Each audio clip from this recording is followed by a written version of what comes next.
University. She is currently an associate professor and co-director of Pediatric Oncology Research Program at Van Andel Research Institute in Grand Rapids, Michigan, and she's going to be going over some of the trials and studies that are going on at the NMRTC. Giselle Scholler.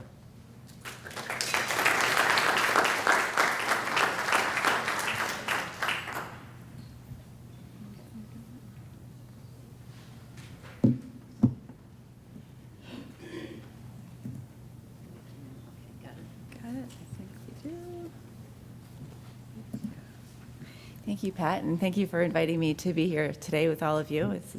As always, it's great to be here. I'm going to talk a little bit about the NMTRC. It's our national consortium, the Neuroblastoma and Medulloblastoma Translational Research Consortium.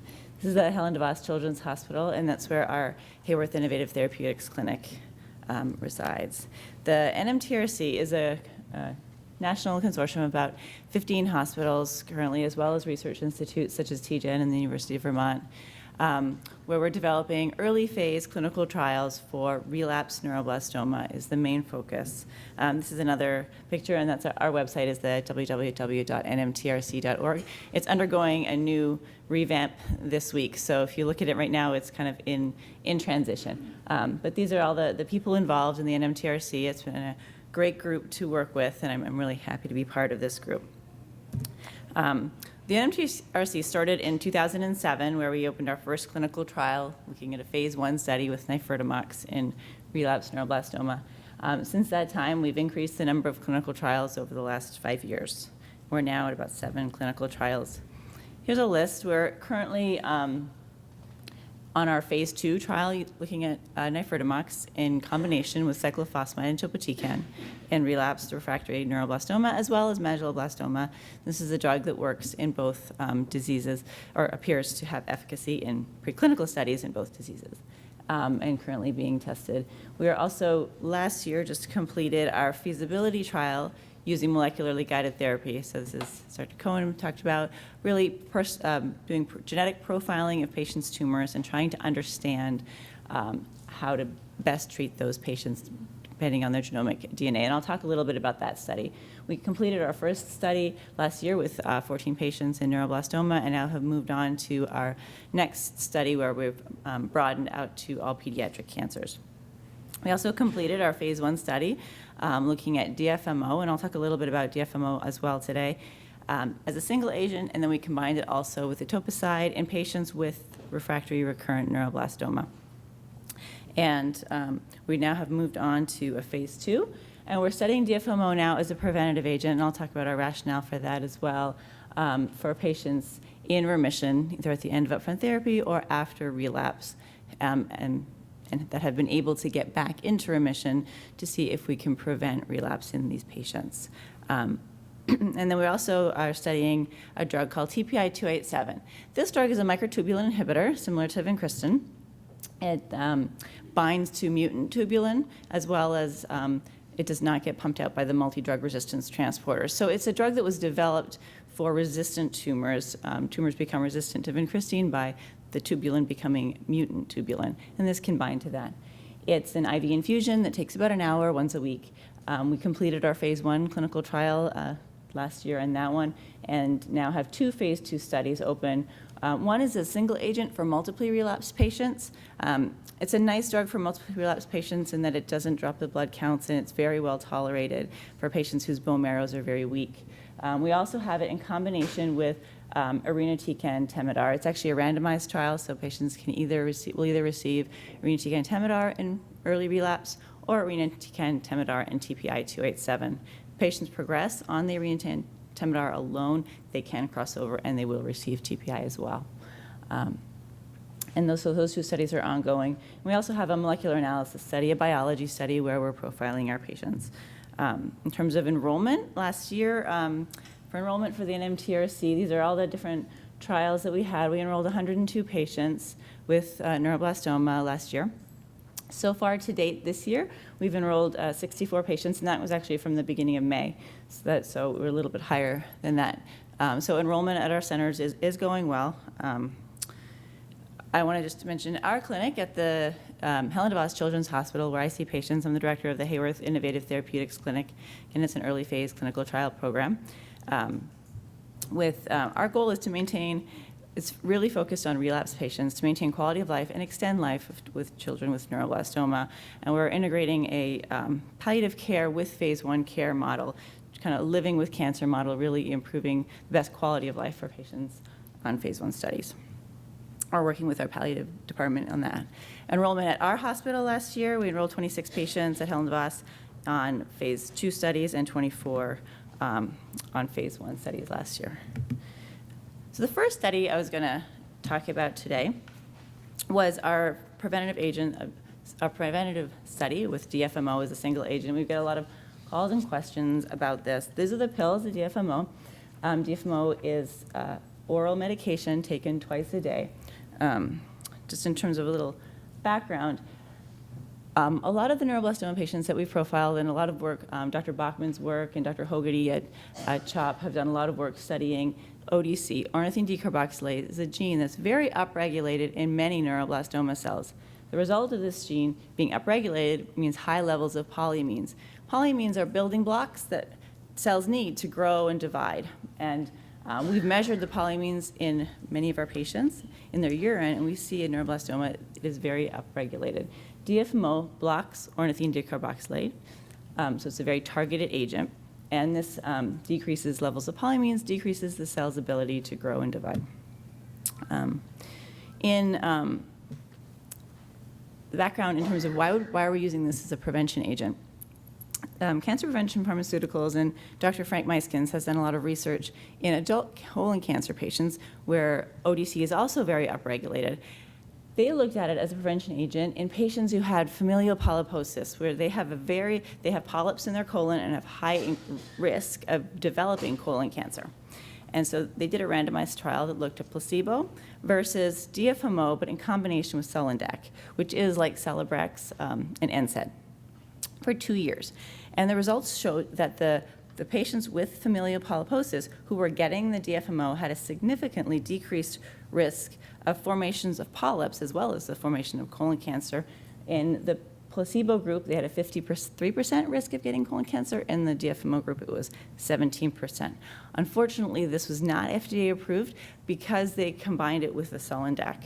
And therefore, the FDA couldn't say that the effect was truly due to only the DFMO and not due to the Sulindac, which is already an FDA-approved drug. And so they're continuing to do this work and are moving forward, and hopefully we'll get this approved for colon cancer, because then it'll become an FDA-approved drug for all of us to use. In the meantime, we're looking at the same thing. Can we prevent, in neuroblastoma, we're very good at obtaining remission, but we still have a very high relapse rate.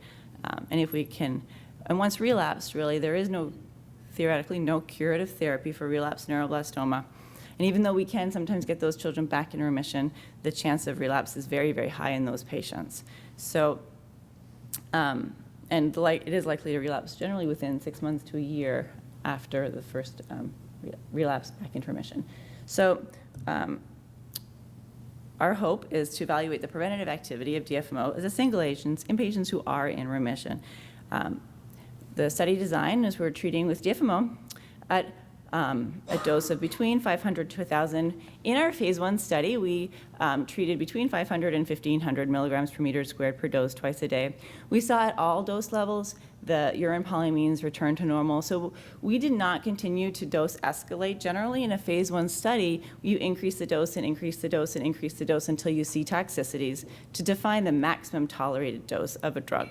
In the adult studies, they did that with DFMO, and they got up to 30 grams per day. So very much higher dose than we're at. But what we were looking for was a biologic effect and see if we were hitting our target. Are we decreasing the polyamines? And we did see at these doses that the urine polyamines returned to normal, and so therefore felt that we were hitting our biologic target. And we saw some other effects in our phase 1 that we were comfortable that we were having an effect in neuroblastoma. These pills can be swallowed, or they can be crushed and they dissolve in virtually all liquids and can be mixed in food as well. So we have 2 groups of patients. Our first one, stratum 1, is for patients at the end of upfront therapy. And then stratum 2 is relapsed patients which have achieved remission. Both groups have to be within 120 days from the end of either therapy. If we go too much longer, we need to have a consistent group. We've just actually changed our numbers. For stratum 1, we use the historical control of 66%, as Dr. Cohen presented, of a relapse rate at the end of 2 years for patients upfront therapy who receive antibody who are in remission at the end of have a 66% event-free survival rate. We are looking to increase that survival rate to 78%, and therefore the statisticians tell us we need 100 patients. We've enrolled about 25 patients to date on stratum 1. For stratum 2, for relapsed neuroblastoma, at the end of 2 years, using some historical controls as well as Santana paper, they showed that the event-free survival was about 20%, and we're increasing that to 40% at the end of 2 years, and therefore we need 40 patients on that study. And so those studies are ongoing right now. It's been a year since the DFMO study has opened, and it's continuing to accrue and getting open at more and more of our sites. It's currently open at, I think, 8 sites, and will be open at all 15 sites once it's all through the IRBs. The new trials for this year is our new feasibility study looking at molecular guided therapy, and that's what I'm going to talk about. We also have another study that we've opened using a targeted agent because we've been working with Genentech on vismodegib, a sonic hedgehog inhibitor, but that's for pontine glioma, so it's kind of on the brain tumor side of things.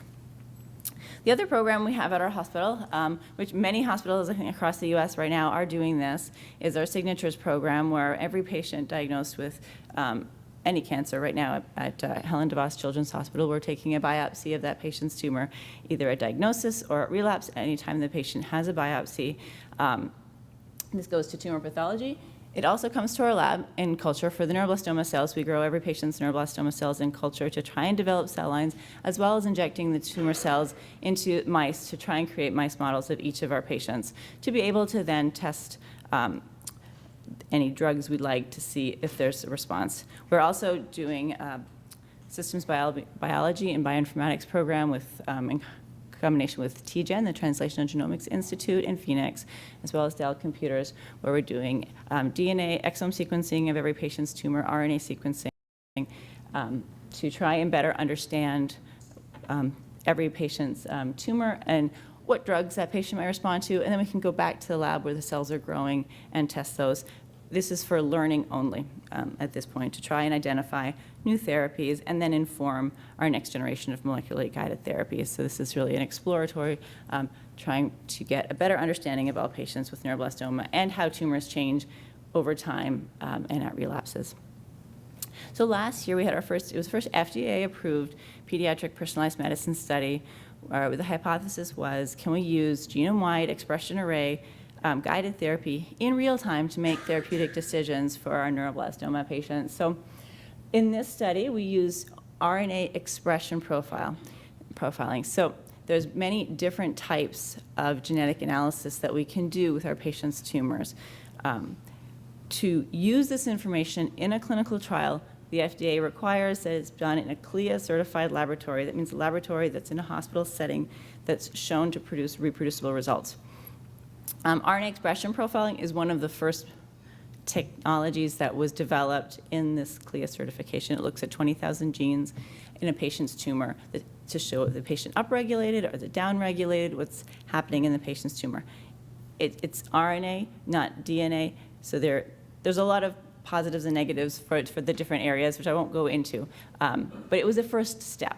So basically, the patient was biopsied, we did the genetic profiling, and did the analysis, the computer analysis, running the patient's tumors through our algorithms to get a drug list that the patient might respond to, have a tumor board, make a clinical decision, and treat the patient. The goal was to have this done within 3 weeks. The average was 12 days for each patient from biopsy to treatment.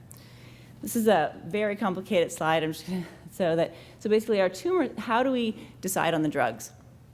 The patient's tumor is compared to a whole body normal control. So we want to know, compared to the normal body, in the tumor cells, what's upregulated, what's downregulated, what's making that cell different from a normal cell and pushing the cell to grow.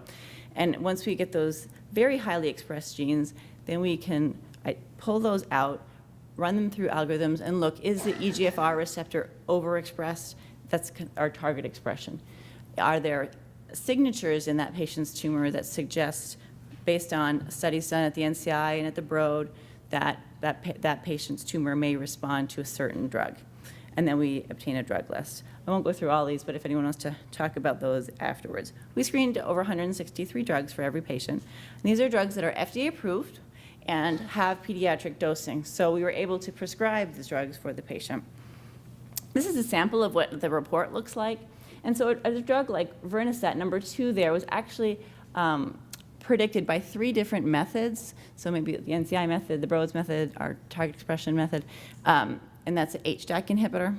And when a drug is predicted by different methods, that gives a little bit more strength in confidence in prescribing that to the patient.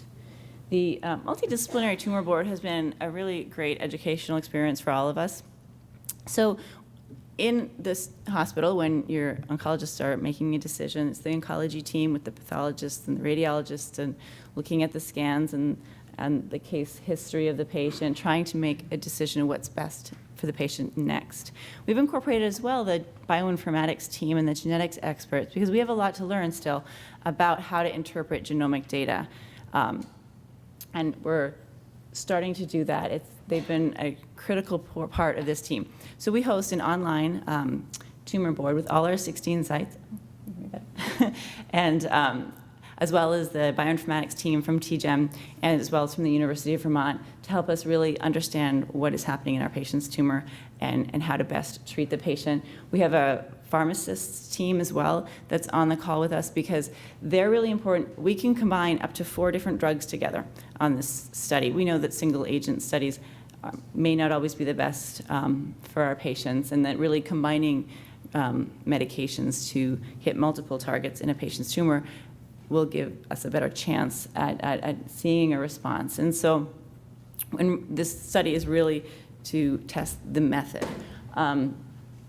And so with the pharmacists, they screen drug databases to look for drug-drug interactions. We talk with our families about every medication they're on, the supplements they're on, and there's a natural supplements database to look at drug-drug interactions, as well as Lexicon Pro, Micromedics, and other databases that the pharmacists can use to help us in terms of safety, to make sure that we're safely treating our patients.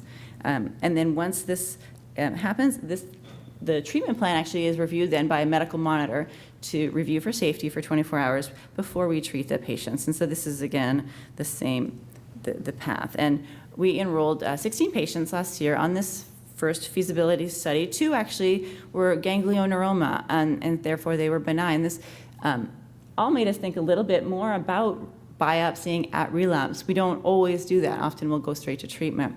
But it was very interesting to see, because the 2 of those patients who were actually ganglioneuroma didn't need necessarily any further therapy. So they were not treated. 14 patients were enrolled and met feasibility. Our primary endpoint for the study was to show that this was possible, this whole process was possible to do in 75% of our patients, so 9 out of 14. We actually surpassed that. All 14 out of 14 patients were biopsied all the way through treatment. There were no serious or unexpected adverse events, and safety was one of the major endpoints as well for the FDA. But with the screening, with the pharmacy review, as well as the medical monitor review, and safe dosing, we didn't experience any adverse events. So the conclusion was that it is safe and feasible to use genetic information in a tumor board setting to make clinical decisions for patients. How did we do in treating our patients? These patients, just in terms of years post-diagnosis, it ranged from 1 to 11 years post-diagnosis. Number of previous treatments was between 1 and 18. Many patients had really received many, many relapse therapies, because we have so many options now in relapse neuroblastoma. The number of cycles completed on this trial, the median was 2, the range was 1 through 6. Out of the 14 patients, 5 patients were able to be treated for 6 months on therapy. One obtained a partial response, and 8 out of 14 were able to stabilize disease. All patients were actively progressing at entry onto study. They all had a recent new progression, which is always a question as to whether a patient coming onto a study is already stable and continues to be stable, if that's meaningful. But a patient who's had active new progression to be able to stabilize for a period of 6 months, we felt there was about a 60% benefit. And 5 out of 14 had progressive disease. One example of a patient, and it's interesting, so stable disease for us means that to have a partial response, we have to see a greater than 30% reduction in tumor size on a CT or resolution of MIBG lesion. So if a patient has improvement in MIBG lesion or decrease in catecholamines, that's still stable disease for our patients. So this patient, who was a stage 4 neuroblastoma, diagnosed in November of 2010 at 3.5 years of age with a left adrenal mass, a supraclavicular mass, bone and bone marrow disease, was treated in Texas on a COG study, on our standard COG study. After 2 cycles, showed no change. Continued on study and had a gross surgical resection in April of 2011.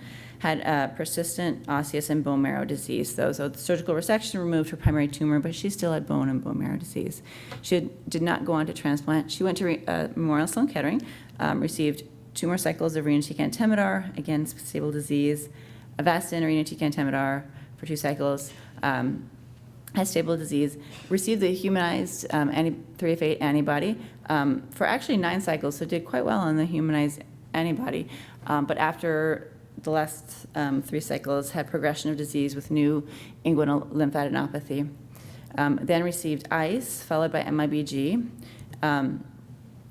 and had stable disease. Actually, after ICE and MIBG, the bone marrow did clear, but still continued to have the same inguinal lymphadenopathy and bone disease. These are the 2 inguinal lymph nodes that were resected to go on to the personalized medicine study, and so that actually removed all soft tissue disease and continued then only to have the areas of bone disease. This is a typical regimen that was chosen. She had the HDAC as a target, tubulin, and then therefore vinblastine was chosen as well. Zometa, which is actually helps with bone disease. But what was really interesting was the donepezil, which targets acetylcholinesterase. It's a drug for autism as well as Alzheimer's. It's Aricept. Not something we would ever have chosen in neuroblastoma, but came up very highly on her report. I just want to show here. And so in testing the donepezil in the laboratory on the patient's cells, we saw that at about, so this is a drug response curve. On the far side is just untreated neuroblastoma cells have about 100% cell survival. 100% of the cells are alive. And as we go further along, increasing the doses, we see the cells start to die off. And it was actually 100 nanomolar, which is a very low concentration of the drug, where it was the IC50, the amount of drug that causes 50% of the cells to die.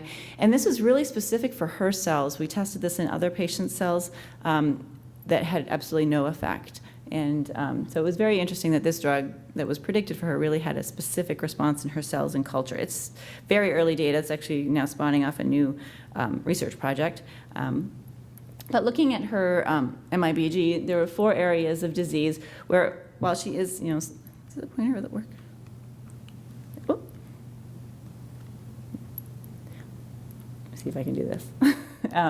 Well, the circled areas are the areas of disease, and you can see on the scan 4 months later, there's a significant improvement in those areas of disease while it's still stable disease. This is, again, just one anecdotal case in our studies, but this is, when we say stable disease, this is the type of things we saw, and her VMA decreased to normal, although it wasn't very high to start. And so we are moving on now, and so Dell is sponsoring these clinical trials here, in collaboration with TGen. So now we have increased 2 things in the next clinical trial that's open this year. It's going to be open for different types of tumors. We're doing 16 neuroblastoma, 16 with relapsed refractory brain tumors. One of the patients on the initial study, the one that had the partial response actually, was a neuroblastoma that had relapsed in the brain. We were able to do a needle biopsy, kind of just with a burr hole. Patient tolerated it very well, and with the analysis had a dramatic partial response. She had 5 brain tumors, 3 of them completely resolved, and the other 2 shrank significantly. And so we showed that it was safe to be able to continue to do this in patients who have run out of options. And so the other group we have are 16 refractory relapse rare tumors. So during this first year, many of our centers had patients where they just didn't know what to do with anymore. And so we can open an arm to look at those patients as well. We are actually potentially going to open a 4th stratum for international sites. We have interest from, after the SIOP meeting last year, France, Lebanon, and Canada are interested in participating. So if there are other international sites here that we're interested in opening this up outside of the US as well. And again, it's going to be a combination of therapeutic strategies up to 4 agents. And the other difference is we're able to increase our genomic analysis. Now, while in the first study we did do exomes and RNA sequencing, we weren't able to use that for clinical decision making because they were not done in a CLIA-certified laboratory. So we'll continue with RNA expression profiling in this study in the CLIA-certified laboratory. At our Helen DeVos Children's Hospital, we now have an ion torrent that is CLIA-certified, similar to the one at Baylor, for DNA cancer panel. We're screening 46 gene mutations, so DNA mutations in every patient's tumor, including the ALK mutation, which is really important in neuroblastoma.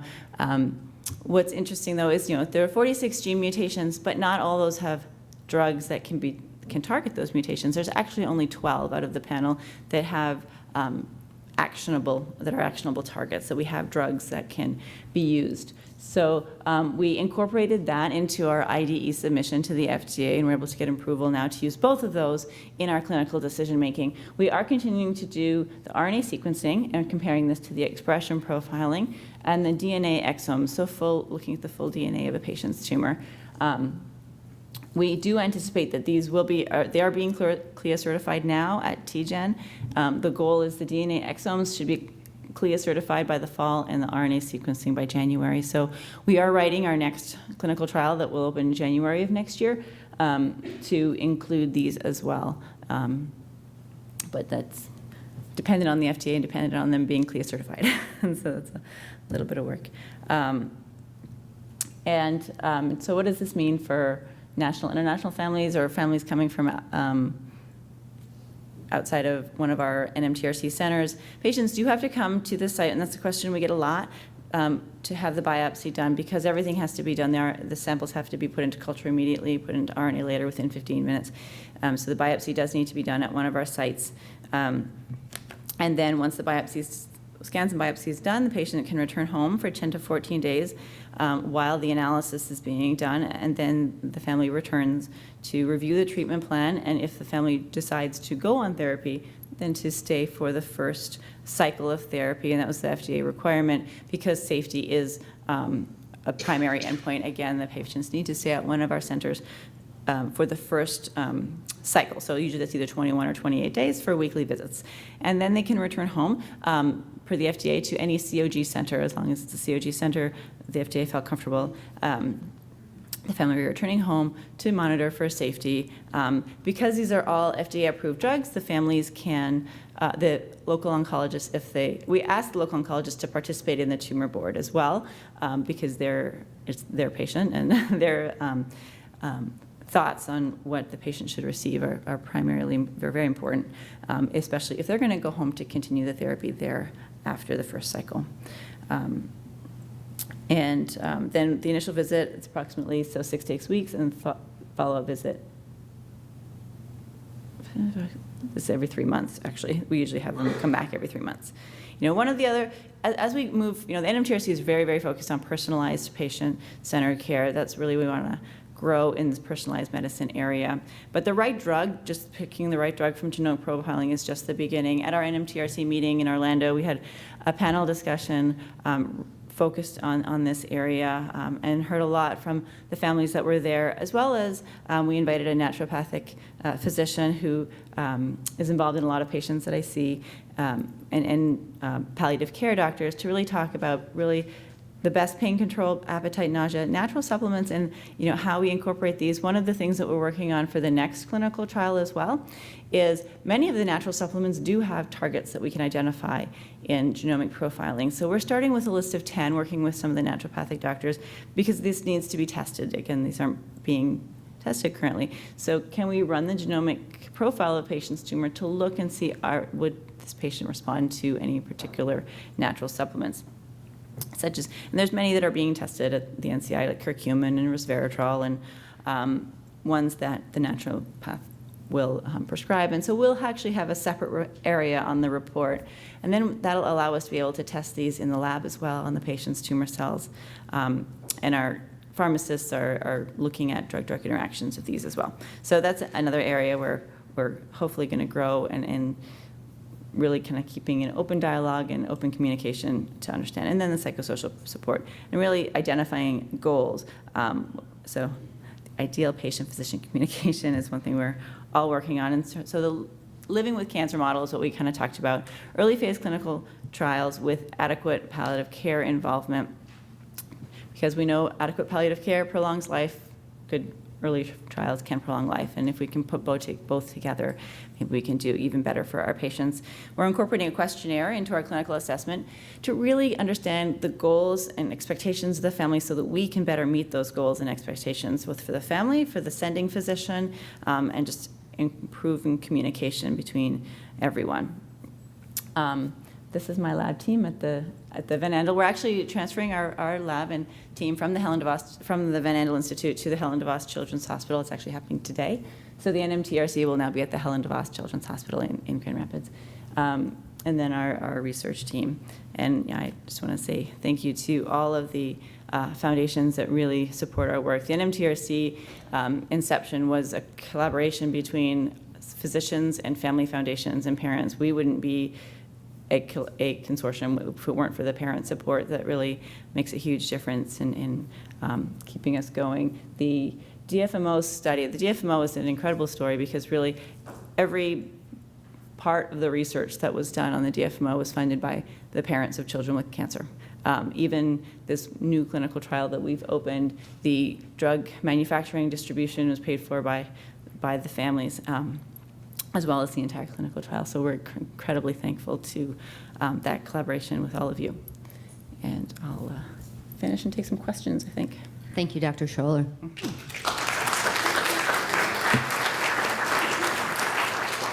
Does anyone have questions? Can I just ask a quick question? First of all, this is great. This is a fantastic presentation.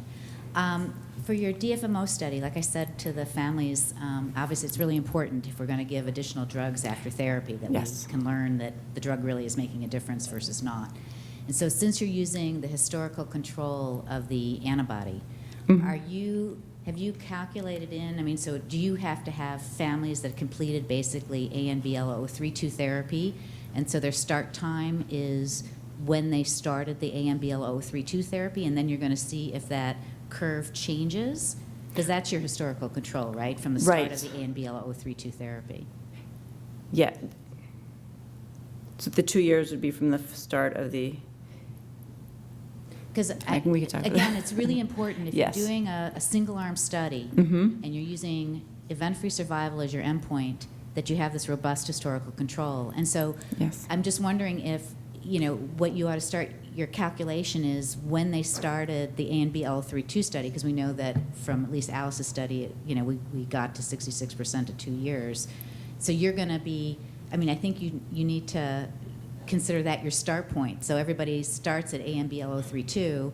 And 2 years from there. And then they get your DFMO, and then you'll see. I can talk to the statistician to confirm that, but I know they used Alice Hughes papers to make their calculations, but I can talk to Yeah, them. no, that would be very interesting. Like I said, if it turns out that Yeah. you're able to demonstrate that it's better, then clearly, that will be an important finding. Great, thank you. Another question?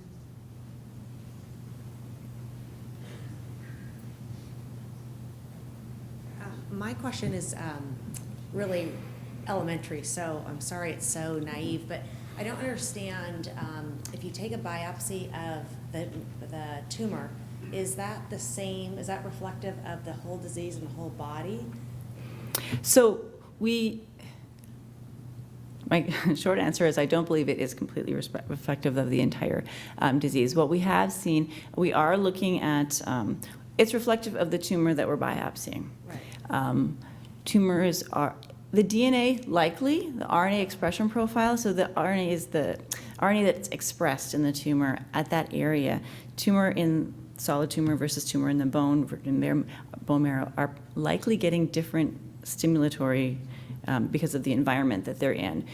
In 2 of our patients on the first study, where we biopsied, one was a liver met, one was another soft tissue met, and we targeted the therapy for those areas improved, especially the liver one significantly, the bone disease increased. So that was very interesting in understanding that. And we are starting to sending profiles of the bone marrow. Most patients that we're seeing have bone marrow disease, so we're sending the bone marrow for profiling as well as the solid tumor for profiling and comparing those two. It suggests that we need to be biopsying each area. We still have a lot to learn, but given those results, that was what was concerning to us, that perhaps it's we're just treating the area that we're able to biopsy, but the other areas we probably need to be biopsying more than just one spot. And then my second question is a relapse tumor necessarily, could it be the same or totally different than if you saved a tissue? Like I saved some from my son's original tumor, but now is that just obsolete? It's not completely obsolete. For instance, if the ALK mutation was there, it's probably still there now, and so that crizotinib might be still a good drug. The expression profiling, the RNA part will change over time. The DNA not as much, and but we are seeing, so we're looking at patients. When we put a patient on study, we do try and obtain an initial tumor that was stored and comparing. We do see changes over time, but looking at the initial tumor is still helpful, I think. Okay. Thank you. Yeah. Anyone else? Okay. Good morning. Question in terms of eligibility for DFMO, just kind of following on to Dr. Cohen's, is the eligibility criteria just the folks who finish that COG ANLB 0032? In other words, we're not pulling people into the study who may have finished the MSK-CC treatments but aren't NED. If they've had similar therapy, we haven't yet, but that's a good question. We do have a compassionate access program for DFMO as well, for patients that have disease remaining or any questionable things that don't fit the strict criteria. Sure. In those patients, that would factor into that, trying to bridge that gap between the 66% effective survival rate and the 20% increase you're looking, because Sloan may have a different effective rate. The EFS. Right. So they wouldn't necessarily meet that criteria. And then my second question, I guess, so the whole polyamine thing, I'm part of these listservs and Facebooks, and it's a very big conversation point. People are trying to figure out the right diets to give their kids. And I guess my question is slightly different, which is to say, if we think that polyamines are a foundational block for cell growth, right, or the foundation for cell growth, and the theory here is to sort of deregulate that to inhibit cancer cell growth. Giving our kids this drug for 2 years at a number of pills a day, are we inhibiting any cell growth that isn't cancerous, that is sort of proper cell growth that a 2-year-old son, needs, and we're going to find out 5 years from now he's slightly deficient in one way or another? Right. So we don't know that. This is a drug that has been used for a long time for African sleeping sickness. There's not significant data that says that would happen, but it's definitely possible. In the adult studies, they didn't see any toxicities, long term, but they were adults, they weren't growing, as you say. In terms of the diet, we don't, we didn't prevent, or we didn't give out the polyamine diet in the phase 1 study. We wanted to really see if patients were just eating the regular diet. We did see urine polyamines go back down to normal. So it wasn't necessary to follow the polyamine diet. Many families want to see the polyamine diet now, so preventing, orange juice, tomatoes, corn, things that have high polyamines. But we don't, for our phase 2 study, even we're not requiring families to follow any particular diet. We see the urine polyamines come back down to normal levels even without following a particular diet. But right, so that it is a study in safety and is one of the things that we will be following. And I'm sorry, just one more last quick question, then I'm out of here. Yeah. Is the eventual goal to get this to like a phase 3 point? I know that's probably way into the future, but at your clinic, do you want to progress to that? Within COG, hopefully. Yes. So we don't do phase 3. I mean, our consortium is very small. And really, it's just to look at different medications. But I think ideally, if we can show some effect, the next step would be bringing it to COG and seeing if it's something they would be interested in, possibly incorporating as a maintenance question, randomized. Hey. Hi. Just a quick question. If a patient was on DFMO and then relapsed, would the fact that they were on DFMO limit them for other choices, or would we still have choices? Oh, absolutely, still have choices. Yeah.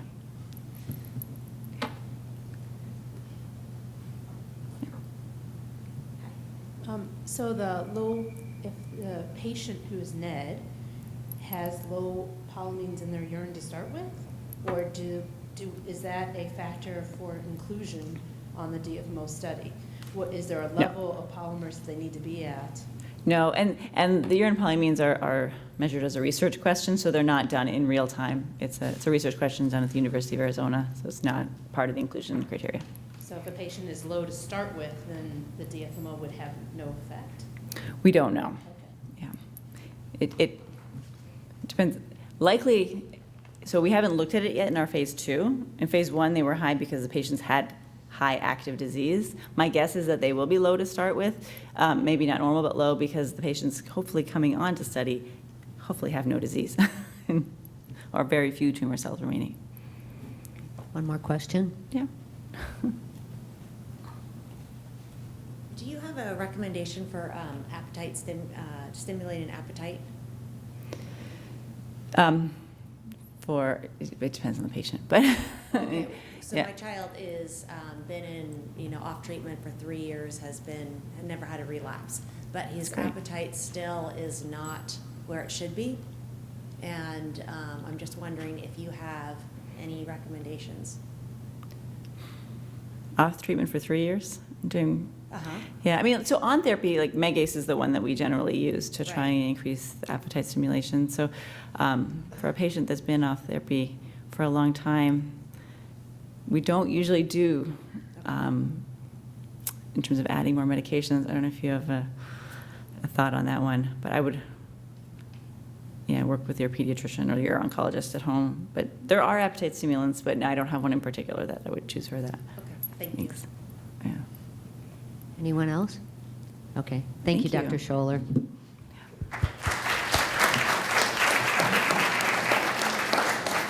We're going to take a 15-minute break. There's some refreshments in the other room next door. So we'll see you in 15 minutes.